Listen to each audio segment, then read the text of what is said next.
vai deixar essa luta me matar, o desespero me tomar.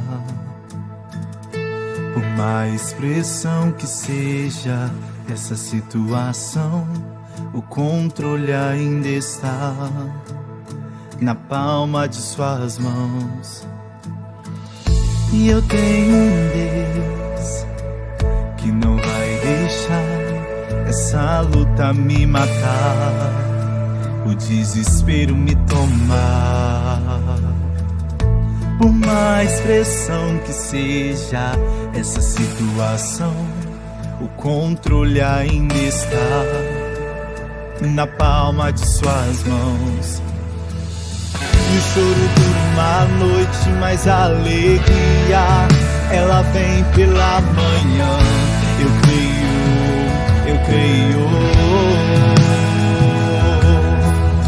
E o choro dura uma noite, mas a alegria, ela vem pela manhã. Eu creio.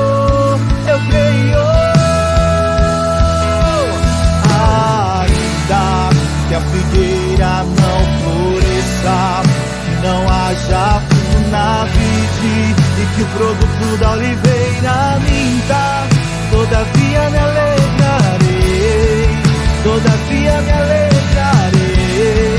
todavia me alegrarei.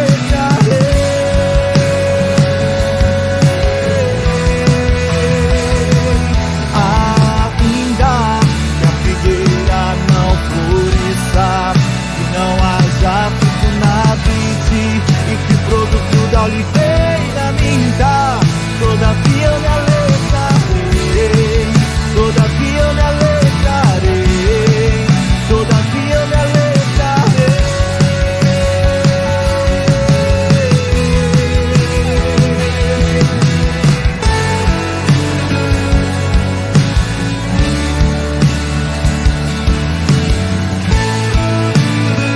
Eu me alegrarei.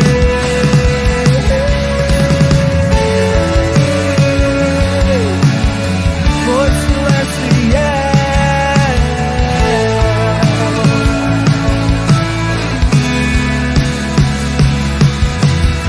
Eu não vivo pela vista, não, eu vivo pela fé.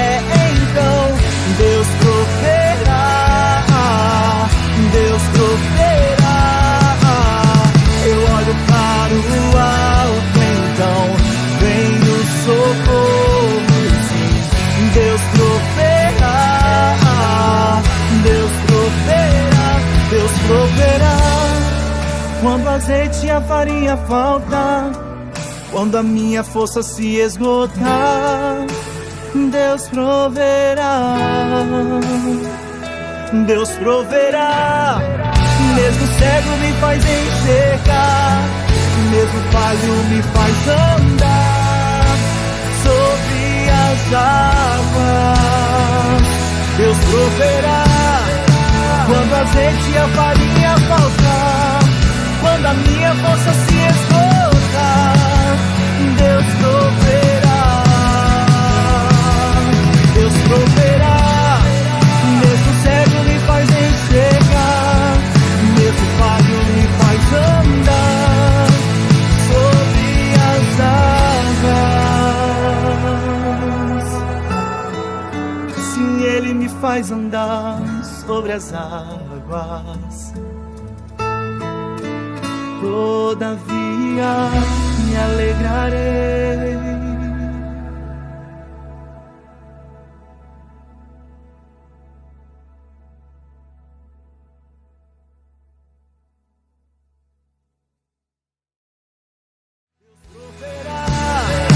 Quando a azeite e a farinha faltar, quando a minha força se esgotar, Deus proverá, Deus proverá. Mesmo cego me faz enxergar, mesmo falho me faz andar sobre as águas.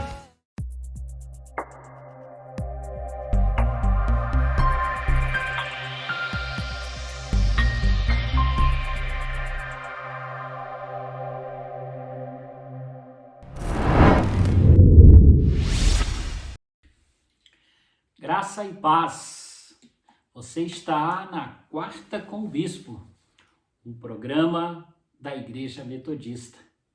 Saudamos aos colegas pastores, pastoras, saudamos a todos os irmãos e irmãs que nos acompanham pelo canal do YouTube, com a paz de nosso Senhor e Salvador Jesus Cristo.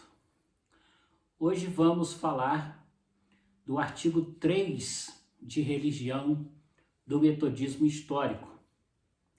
Esse artigo, ele fala da ressurreição de Cristo.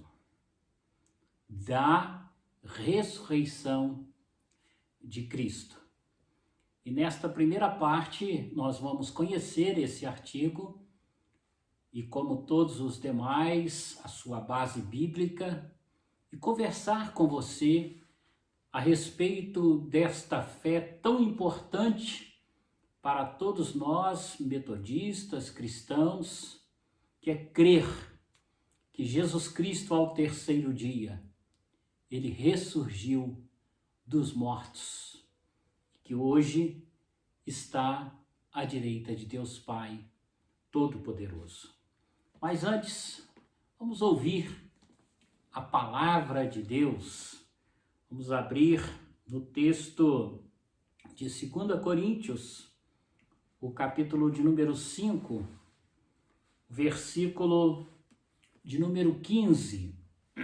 A palavra de Deus nos diz: e ele, Jesus Cristo, morreu por todos, para que os que vivem não vivam mais para si mesmos, mas, porém, para aquele que por eles morreu e ressuscitou. Olha que coisa interessante e importante a palavra de Deus está dizendo para você, para mim. Ele morreu por todos. Então Jesus, ele morreu não apenas pelos crentes, mas pelos não crentes, por todos e todas.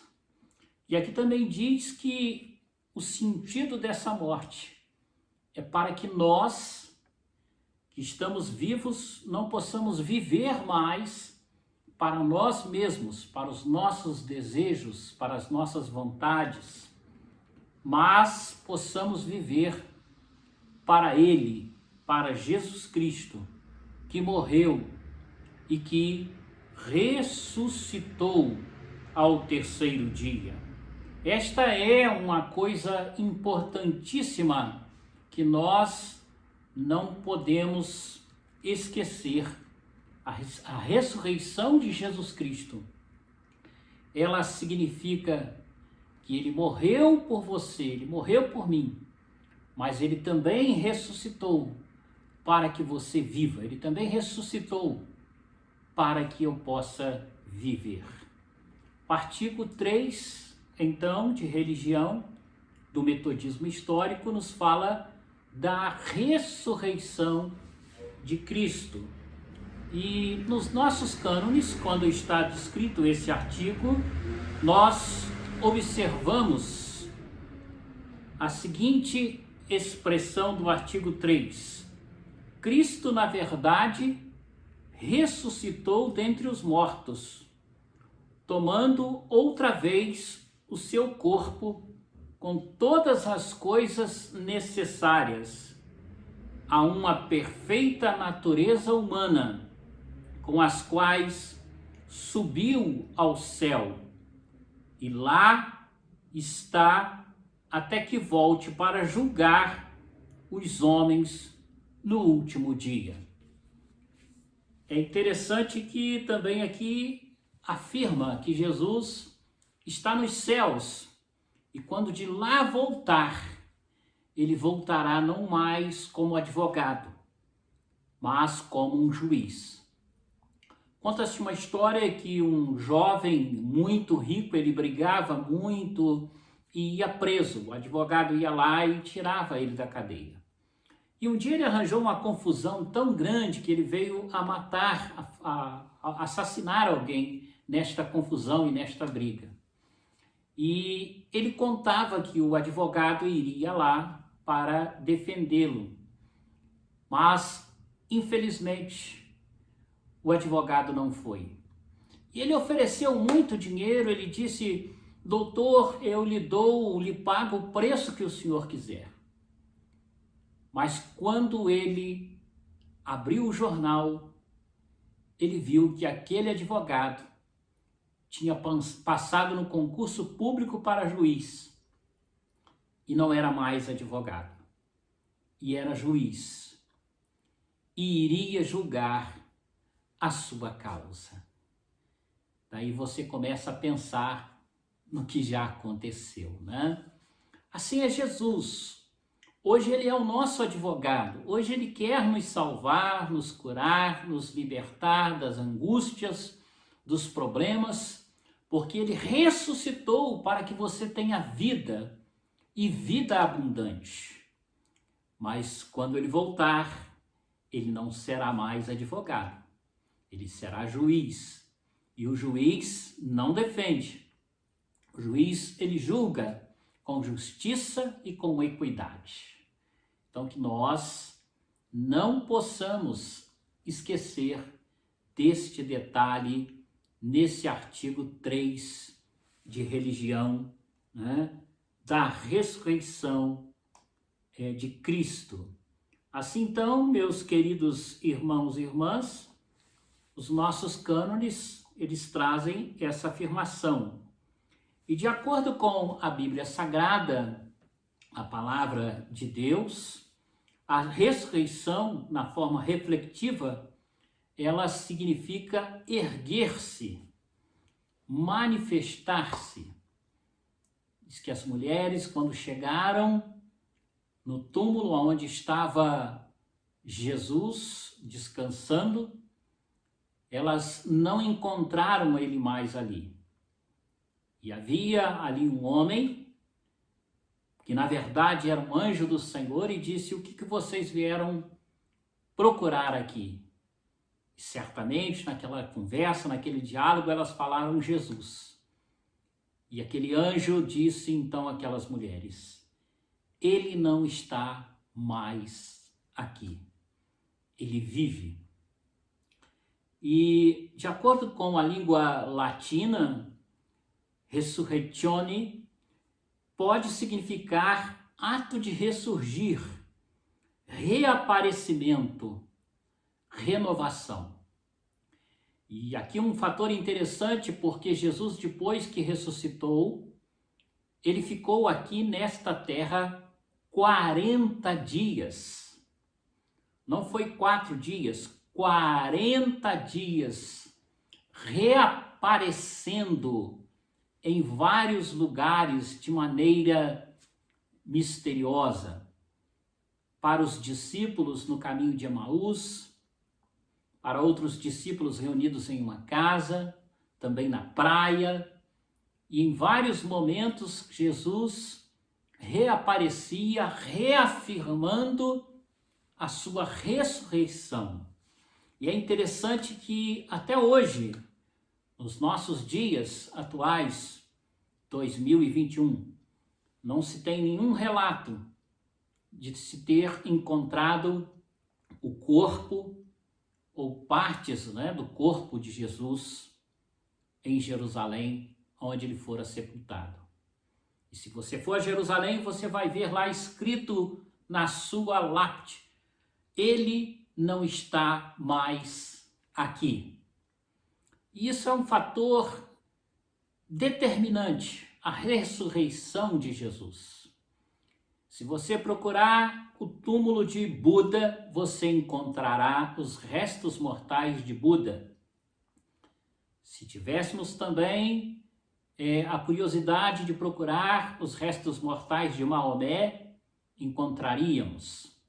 De Allan Kardec, na França, encontraríamos. De qualquer líder humano nós encontraríamos. Mas jamais você encontraria os restos mortais de Jesus. Por quê? Porque o artigo 3 diz que ele ressuscitou. A palavra ressurreição, reaparecimento, renovação. E segundo o verbo grego, e o Novo Testamento foi escrito em grego, eigeirem, a ressurreição é vista como um ato de poder de Deus. A ressurreição não é algo de um poder humano, porque você não ouve, não vê falar humanamente que alguém ressuscitou. Mas ela é um ato do poder de Deus que ressurgiu em Jesus. Pois Jesus, ele era o próprio Deus, que ressuscitou, segundo esse termo na língua grega. E assim, então, a história da igreja, ela sempre afirmou a imortalidade do corpo na ressurreição e a sua materialidade. Então, através de Jesus, eu, você, nós também temos uma promessa de ressurreição. A palavra de Deus, ela cita vários textos falando da ressurreição quando Jesus voltar para arrebatar a sua igreja. Isto está de acordo com o que o apóstolo Paulo, por exemplo, afirmou, que o corpo da ressurreição é um corpo espiritual, um corpo dirigido pelo Espírito, não negando também ser um corpo material. Então, quando nós ressuscitamos, nós não temos mais esse corpo aqui corruptível. Esse corpo, ele é corruptível, ele machuca, ele se fere. Na ressurreição nós teremos um corpo, mas sobretudo espiritual, que não tem as mesmas necessidades desse corpo material.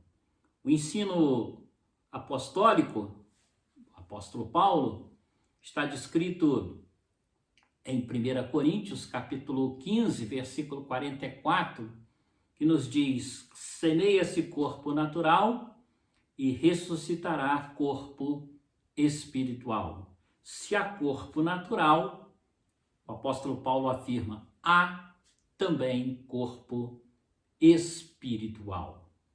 Na época de Jesus, havia uma grande rejeição à ideia da ressurreição por parte dos judeus, especificamente pelos fariseus e saduceus, pois nem mesmo eles conseguiam ver Jesus como Messias. Imagine acreditar na ressurreição. E foi exatamente por isso que o túmulo de Jesus ficou fortemente guardado, vigiado por soldados romanos. Mas não obstante aquela guarda, Jesus, ele ressuscitou, ouviu-se ali um grande estrondo, um grande barulho, eles fugiram com medo, mas Jesus havia ressuscitado. E isso nos prova a ressurreição de Jesus. Os romanos, eles também tinham um grande temor da ressurreição de Jesus, pois achavam que a ressurreição poderia ser vista como um golpe dos cristãos. Sendo assim, eles colocaram Jesus, como já disse, sob forte guarda, para que ninguém roubasse ou saísse dizendo que Jesus havia ressuscitado. E é interessante que, mesmo com todo aquele aparato, com aqueles guardas, Jesus ressuscita, eles ficam com medo, saem correndo. Algumas histórias falam que futuramente um deles até se converte e que acaba aceitando a Jesus como Senhor e Salvador e que vê e contempla Jesus ressurreto, porque Jesus, ele não ressurgiu e foi embora, ele ficou aqui 40 dias. E as provas são várias. E ao final desses 40 dias, ele foi assunto aos céus e todos viram. E assim então, meus queridos irmãos e irmãs, quebra a descrença no coração dos judeus, dos fariseus, dos escribas e também, ao contrário do que os romanos pensavam, ao ressurgir, ele não dá nenhum golpe, e nem os cristãos, porque tanto Jesus como os cristãos pregam um reino que não é deste mundo, mas um reino que transforma este mundo, especialmente a partir da transformação do ser humano, para que esse tenha uma vida nova em Cristo Jesus. Esta é a primeira parte da doutrina que nós cremos na ressurreição de Cristo. Artigo de número 3, da ressurreição de Cristo. Feche seus olhos, curve a sua cabeça, vamos falar com Deus nesse instante. Senhor, nós te louvamos, nós te glorificamos por esta noite, por tua palavra, pela oportunidade que temos de ministrar, Senhor, a este coração que nos acompanha, a certeza de que Jesus Cristo ressuscitou, que ele deixou o túmulo vazio, que ao terceiro dia ele levantou-se dos mortos. E ainda ficou aqui durante 40 dias, provando, testificando, testemunhando que vive eternamente. E hoje ele está à tua direita, mas não nos deixou órfãos, enviou o Espírito Santo. E que o teu Espírito Santo visite este coração, esta vida, abençoe este irmão, esta irmã, com a fé na ressurreição, na vitória do Senhor Jesus Cristo. Assim nós oramos, abençoando esta vida, em nome de Jesus. Amém. Louvado e glorificado seja o nome do Senhor. Você está na Quarta com o Bispo, um programa da Igreja Metodista, e quero convidá-lo neste mês de março, dia 26 de março, a partir das 21 horas, a partir das 21 horas, nós teremos a nossa vigília regional de oração. No próximo programa, a gente vai estar dando mais detalhes da nossa vigília de oração. Mas grave isso, neste mês de março, também, dia 26 de março, última sexta-feira do mês de março, nossa vigília regional de oração, dirigida pelo Distrito Leste da Zona da Mata, e nós estamos convidando todos e todas a participarem conosco neste mesmo canal do YouTube, em nome de Jesus. Um bom descanso, boa noite, Deus te abençoe, a paz do Senhor Jesus. Amém.